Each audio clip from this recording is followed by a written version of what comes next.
What's up, everybody? Welcome back to Jedi Jive. My name is Mike. Joining us again for another Andor reaction is my sister Jenny. Hey, guys. So we really enjoyed Andor last week. There was a little bit of a, slow start. And then for me particularly, I know for a lot of other people, last week really set things off, really gave us a good view of like what's the potential is with the storytelling and moving forward with this show.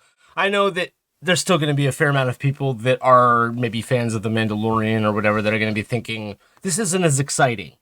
And maybe it will get more exciting, but for me, that's totally fine. It doesn't need to be high-flying action. They've really given center stage, if you will, to the character moments. Specific characters, like you mentioned how there was a scene between Cassian and Luthen that lasted It went on and on, yeah. And it was, I rewatched this episode a bunch of times now, and it doesn't feel slow paced, it doesn't feel boring, it just feels like they're really letting these character moments really ferment. And yeah. They're giving actors and actresses like their chance to actually act. That scene between Mon Mothma and Luthen, I thought was like one of the best acted scenes we've seen in Star Wars TV. 100%. And there's just a lot of really good character moments. Like I was just mentioning to you, this ISB lady Dedra that they introduced in the last episode.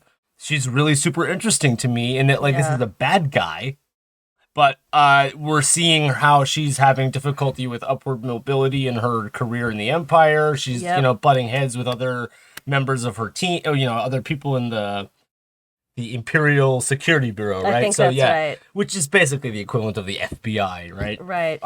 But yeah, I'm loving how these characters, Karn, who went home to see his mother, we're obviously going to see more of them. Yeah. So there's all these characters that are getting their moment to we're actually getting a chance to dive deep into characters, and I'm loving that. It's not necessarily about, here's Ahsoka Tano, here's a Darksaber, here's Bo-Katan. It's super exciting. It's as you well know, I'm a mega fan of The Mandalorian. I love that show, but I've mentioned to you that this show has me excited immediately to rewatch the episodes, which I'm not a big rewatcher most of the time. And this one I'm like, oh my gosh, I'm so into it. I have to watch it again. Mm-hmm. And I'm really into the storytelling that I've referred to this a couple of times as theatrical. Mm-hmm. And it really is. And it's exactly what you're talking about, giving people the opportunity to dig into their characters. Even the heels have dimension and motivation. Mm-hmm. And we're getting to see all of that, and I love it. Right now I'm like, I want to go see what happens with Karn. I want to go see what happens with this Dedra lady. There's these are two Empire characters, and I'm like, we're invested in them as characters. So love it. Totally get that this might not be for everybody, and that's totally cool because you might, maybe The Mandalorian and excitement is why you're here and you're not getting it here. That's totally fine. This might not, you don't have to like it, but I love this and where it started to go last week. So I'm hoping we can continue in the same direction and see more cool character stuff. Really just, This show lives in the details, and I'm really, really into it. Yeah, and obviously, you go through it with a fine-tooth comb afterwards. If you're an Easter egg hunter, there was plenty of it last week. Mm-hmm. So there's a little bit of something for everybody, and I'm loving it, and I can't wait to jump in, guys. Let's go. Do it. That's all that matters. We're wasting daylight. Let's get on with it. As of this morning, the Milana system is... Remember how you were like, this reminds me of the crew from The Matrix? It very much does. It just crossed my mind. I'm like, that probably means one of them is... Oh, yeah, there's going to be some... the bad guy. Yep. No, one of them is going to be a traitor. Yeah. And it won't be Clem. It'll be one of the people saying, beware, Clem. Are you in all the way? Let's get to it. So far, this is still somebody else's battle for him, and I wonder what's going to be the thing to make this more personal.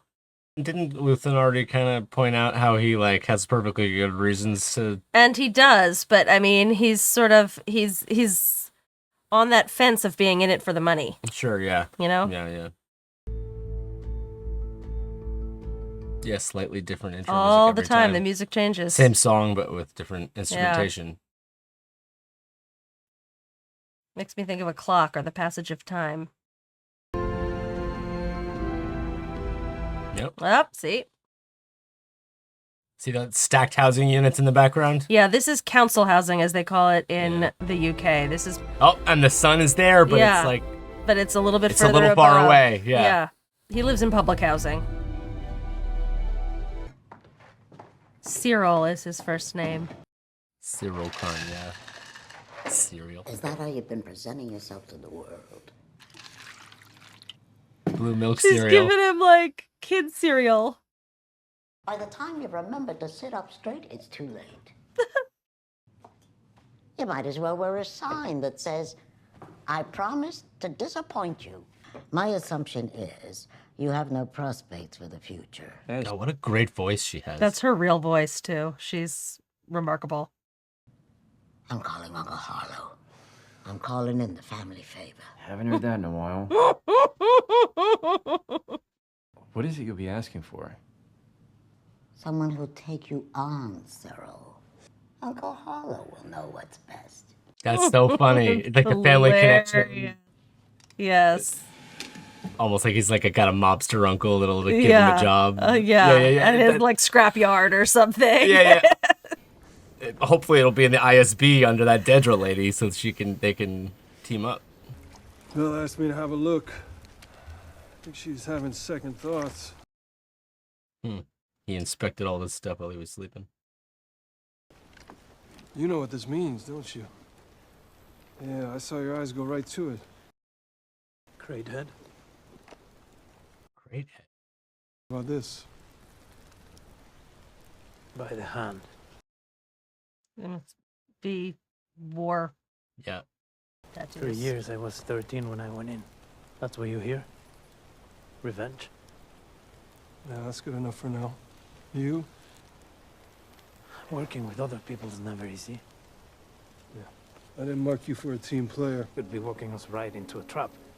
They would have taken us down by now. Well, maybe that's what you're here for. I'm here to win and walk away. So much distrust. Driver's here. Cloris. You know his name. The help. Leader? Did you eat? When would that have happened? Is this their daughter?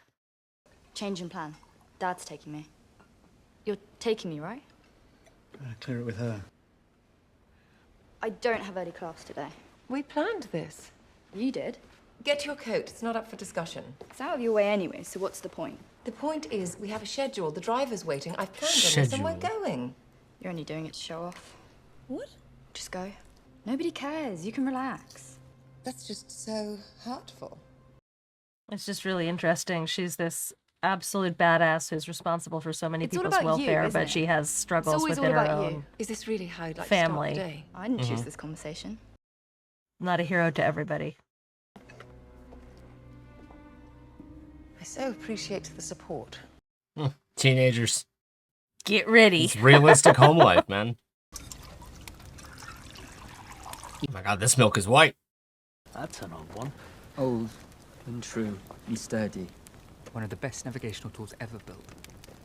It's made from an old Polaroid, it looks like. Hard to learn. Yes, but once you've mastered it, you're free. Cool, so it's like outdated analog equipment. Yeah. They can't trace kind of thing. Yeah. Yeah. But it's also kind of a like back to nature, back to the earth type of Yeah. movement appropriate for this planet. Yep. What were you gonna do if I wasn't here? Might have been ugly, but we'd have figured it out. We can say it's your idea. I don't care, but if it's my ass on the line, I'm pulling this thing out of there. Okay. Okay. Let's find out if you've been paying attention. Form up. What do you think?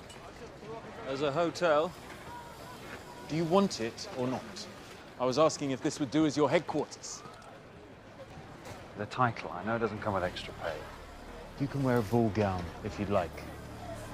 Just get this up and running before my next staff meeting. Wait!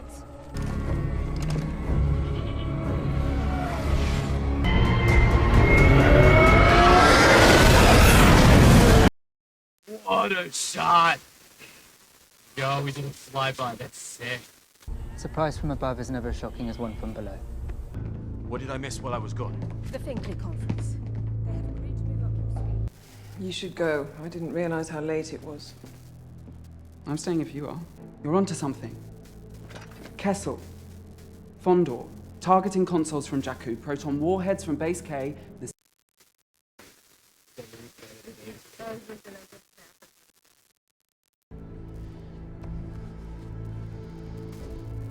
2 more files each.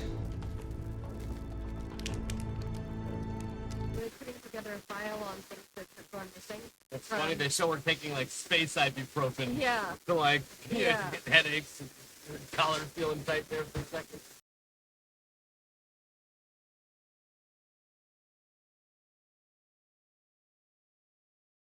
He comes here with nothing but the clothes on his back and a stone worth 30,000 credits. If you have a problem, you come to me. Who brings a treasure to a robbery? We don't have time for this. I need to know who I'm riding with. I'm being paid. Paid to be here. What? Yeah, I'm here for the money. You can't live with that? I'm not worth it? I'll walk away and wish you luck. It's really only the money. To take a risk like this? Come on. Let's get to the camp in one piece. You can all chew on it there.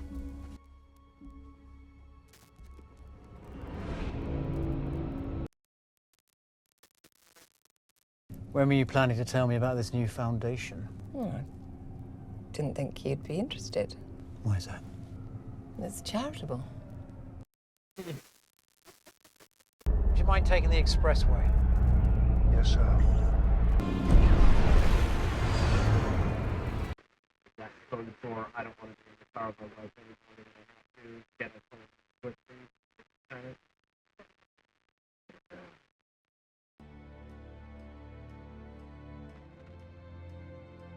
Got like an action figure on his Empire action figures. Like his mom left us the way he left us before he went to college. See, look, he's still after Cassian. Yeah. Still got that back up his butt. I don't really know what to call how I feel now. What kind of farm? Trees. His bastard killed my pine. Face bastard! You killed my pine! I need to hear you tell me you can follow the plan. You won't have a problem with me. I was just going to. You said All the crimes on himself. coins. Those are the stones from Indiana Jones and the Temple of Doom. That amber stone, that dude, I swear to God. It'll all be over this time tomorrow. Or would it just be starting?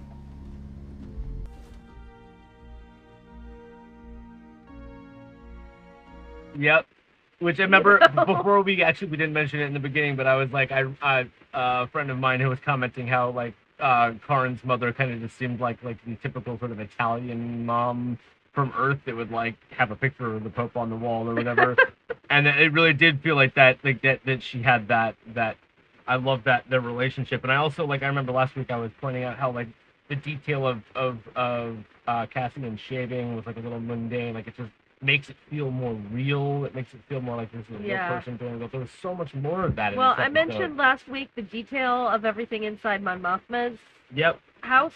Her teenage daughter. The funny thing is, in a her. completely different setting, I was also noticing so much of the detail inside the Karn's apartment. They live in what is obviously council housing or like public housing, right? And you were saying, well, you can see the sun, so they live kind of on one of the nicer floors. But it's still sort of this drab, uniform housing unit that they live in. Low income housing.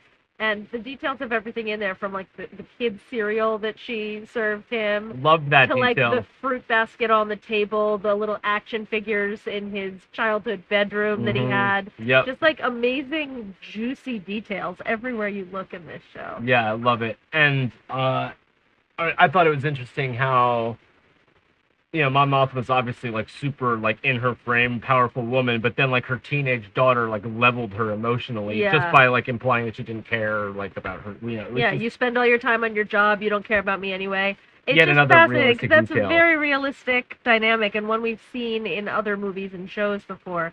But she's this like golden-hearted politician who cares deeply about her work and what she's doing, and she's setting up a charitable foundation, and she really cares about her constituency, Mm-hmm. but she's having trouble connecting with her own daughter, her own family. Yeah. You know? So realistic. I love Yeah. those little details. And there was something like right down to when is it Skeen Yeah. and Clem they were like kind of like bonding over their prison tattoos kind of thing. Where he Oh, was it's like oh, their yeah, war tattoos, so. Yeah, or basically like where he was like, oh yeah, what about this one? And it was like, yeah, I Yeah. know, like he knew the meaning behind it. So that was, I just thought there's another cool little detail where it's like we've seen tattoos maybe mentioned once or twice to start with. Cara Dune had her rebel drop soldier tat, and Grief Karga was like, oh, I see your tattoo. Like, so like we've seen tattoos mentioned before that, but that was the most like, once again, it's sort of like a mundane detail, like having a tattoo and then like telling a story of that too, that tattoo and the meaning behind it. Once again, little details that are like in any other context just very minor and irrelevant are now like these little story They're given elements. weight. Yeah. And I love that. I love do too. making the mundane and the somewhat like not important seem important in the moment. I love that. And there's more of that coming, obviously. Yeah. Once again, the antiquities shop, like there's going to be even more Easter eggs to go comb through now. Like I just saw like 3 or 4 more that we saw in more detail that were kind of like in the background in the last time. So gonna have to go through there, and the Easter egg hunters are gonna have a little bit more fun with that. This crew really does remind me of the crew from The Matrix in, like, more ways than one, but the whole dynamic really reminds me of that. And it's interesting what you said about how, if indeed it does mirror that, then somebody's going to betray them. You pointed that out. And then Cassian kind of alluded to that when he said, you won't have a problem with What's me. the guy's name? Not Gorn, the other black guy. Terramin. Terramin. I think it might be that guy because they were like, he's in charge now. I'm leaving you with him. I have a feeling that guy might try to kill Cassian or something, and Cassian will have to like kill him and then explain why he had to kill the guy. Like he turned on me, and then they won't believe him, and like that's I can see that kind of stuff going down. But when he said you won't have a problem with me, he sort of alluded to the same idea that maybe there's another snake in the field. Another interesting detail was they kind of like they gave the backstory for a couple of characters of why like Skeen just told about why his brother was killed by the Empire. And, right. He's not he's always hated them or whatever. But then Gorn, we learn he definitely was in the Empire. He was an Imperial lieutenant, and then like was in love with an Eldani woman who probably fell victim to some sort of ill and now he's probably. like he's not a fan of seen what they do. I'm not into it anymore. So he's not just undercover. He's actually like was there to begin with and defected, which is really important because in Rogue One there's that pilot who defected. Yeah, Riz Ahmed. So you're kind of starting to. It's not just Mon Mothma like initiating the rebellion and kind of like having a reason to like, okay, this is like something that's going to happen now. Like the rebellion is fomenting, as they say. Like there's people on the opposite side in the Empire that are defecting, if you will, and this Gorn is the perfect well, I mentioned before that for Cassian this is still largely somebody else's fight, and that he's still sort of, that although he does have his own legitimate reasons to want to stick it to the Empire, he's still really on the fence right now about whether to like save his own skin, collect his money. What is this? He's like still sort of looking after himself at this point. And there's got to be a moment when all of that fomenting rebellion comes together. It becomes more personal for him. It becomes more personal for him and for everybody, where it's not just like these guerrillas in the field. Yeah. Where it becomes like an organized rebellion. That's gotta come together still. At the beginning of in the first first episode, like it seemed like his sister was the main driver of him. His main motivator was finding his sister. Yeah. So I'm expecting that's gonna come back into the fold at some point. I would think so. And that maybe if he finds out she was killed by the Empire, or if he sees her, that will be the reason that it becomes even more personal for him, and like, okay, now I really do want to die for this cause. Right. And it's funny because Luthen said that to him in the previous episode where he was like, you know that you're gonna die either way doing this, so you might as well do it going out with a blast kind of thing. And I found that really interesting because we do know that he dies doing this. Right. We already know that he becomes there was a little bit of foreshadowing last week because they were mentioning at the ISB, one of the things they name-checked in that whole sort of whirlwind of information was that they were increasing construction shipments to Scarif. And I was like, oh, that is where he dies. And we know that because we've seen the movie. Mhm. But it was just a little bit of like ominous foreshadowing on the part of the writer. And I also can't help but notice that like Luthen, Skeen, Vel, these characters, we don't see any of them in Rogue One. So to me, it's like they're probably all gonna die. Everyone's probably gonna die. They're all gonna die probably. But that just there you go. They're prepared to do that. I guess they keep talking about the cause, and we need to know that you really care about the cause. So it's like they all have their reasons. There's different reasons or whatever, but they're all like ready to die for the cause kind of thing. And Clem was like, he had to admit, like, no, I'm here for the money. So yeah, that does have to be. It's funny. I've been thinking a lot this week about Cassian and his history, because they've just given us so much of it in the scope of these first 5 episodes, even in the scope of the first 3 episodes. In Rogue One, he mentions to Jyn that he's been in the fight since he was 6 years old. So he's from this like uncontacted indigenous tribe.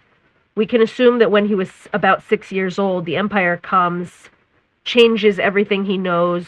The mining. Destroys his planet, kills all the adults in his colony, including presumably his parents, right? Left to his own devices with his sister as his responsibility, and he's then kidnapped, literally, by a well-intentioned white lady who changes his name, takes him to a whole new planet where he doesn't speak the language, raises him in this corporate sort of world. We know he goes to war when he's just still a kid, when he's like a young teenager. We know he's been in prison, he's been a smuggler, and he's been looking for his sister. And he's fit all of that into like a relatively short life. And now he's on this whole other remote planet where there is also an oppressed indigenous people. But he's still like, I'm here for the money. I'm fighting your fight for you.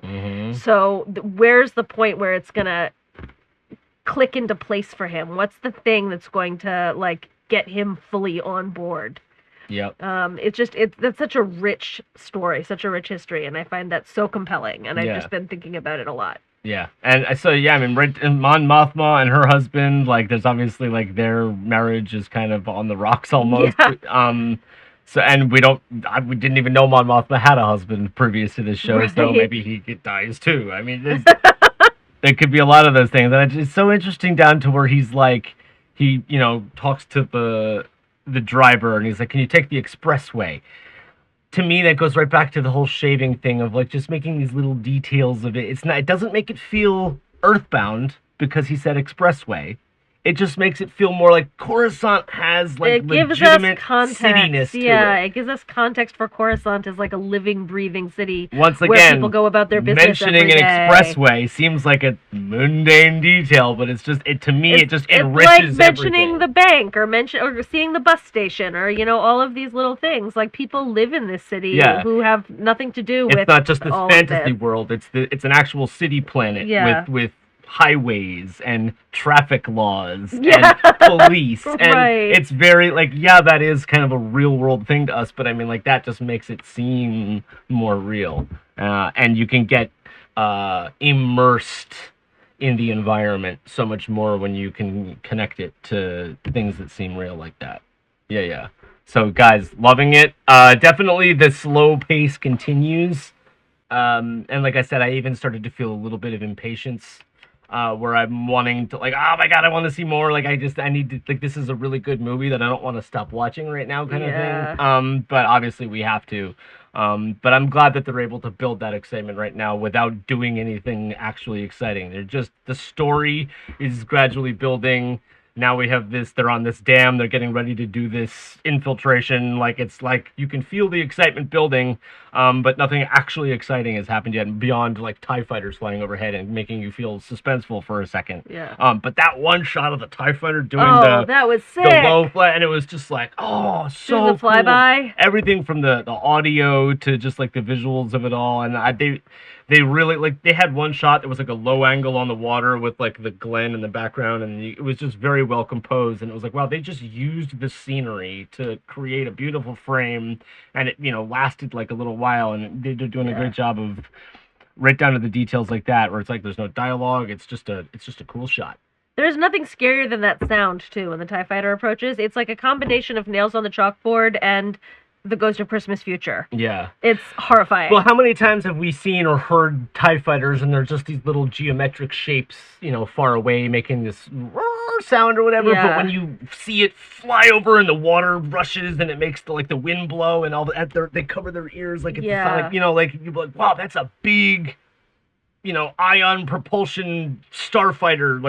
It's a big piece of machinery that can, thinking about a TIE fighter as like a little toy usually, you hardly ever remember that it's 30 feet tall Right. and it goes 600 miles an hour and it's imagine Yeah. a freaking F-14 flying through your yard. You'd Right. be like, yeah. Yeah. I love that, dude. Once again, little details that remind you the realness of it all. I feel enveloped in it and I love it. 100%. Yeah, loving it. Guys, let us know what you thought about it in the comments below. Don't forget to like and subscribe. We'll throw up fully unedited reaction, forgive me, on patreon.com/JediJive. Go check it out. We'll see you in the next reaction, guys. Peace.